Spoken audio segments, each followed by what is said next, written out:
Hello বন্ধুরা, চলে এলাম তোমাদের সাথে কাজকর্ম সেরে একটুখানি এসে বিশ্রাম নেওয়ার জন্য বডিটা ফেললাম। সেই সকালবেলা উঠেছি ধরো 6:30।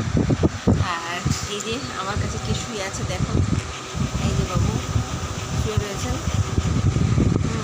তো গরমটা আবার পড়েছে, বাকি দুদিন তো বৃষ্টির জন্য একটু ঠান্ডা হয়েছে। দেখো, পারস্পরিক সৌহার্দ্যতার সম্পর্ক থেকে আমার মনে হয় পার্টনারশিপের মধ্যে শ্রদ্ধা রাখাটা তুমি যদি তোমার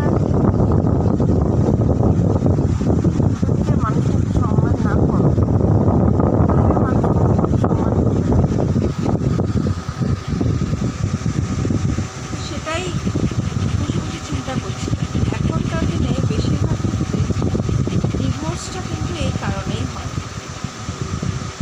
প্রথম হচ্ছে ইগো, তারপরে হচ্ছে জেলাসি। বেসিক্যালি যেটা দেখা যায় যে পরিবারের পুরুষ মানুষ যখন এগিয়ে যায় তখন কিন্তু কোনো সমস্যা নেই, কিন্তু পরিবারের মেয়ে মহিলা যদি উন্নতি করে তখন কিন্তু হয়ে যায় সমস্যা। তখন তাকে তার উন্নতিটাকে আটকে দেওয়া, তাকে যে কোনোভাবে হ্যারাস করা,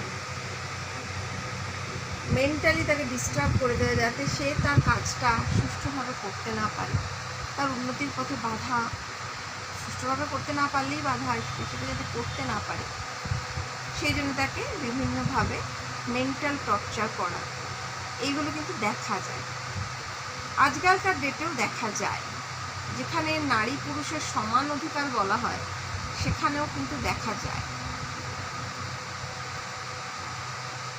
আমি সেই সমস্ত মানুষগুলোকে মানুষ বলে মনে করি না যারা পার্টনারশিপের মধ্যে সেই সম্ভ্রমটা, সেই শ্রদ্ধাটা রাখতে পারবে না, যারা নিজেদেরটা তো বোঝে কিন্তু পরেরটা, তার পার্টনারের উন্নতিতে সুখে সুখী হয়।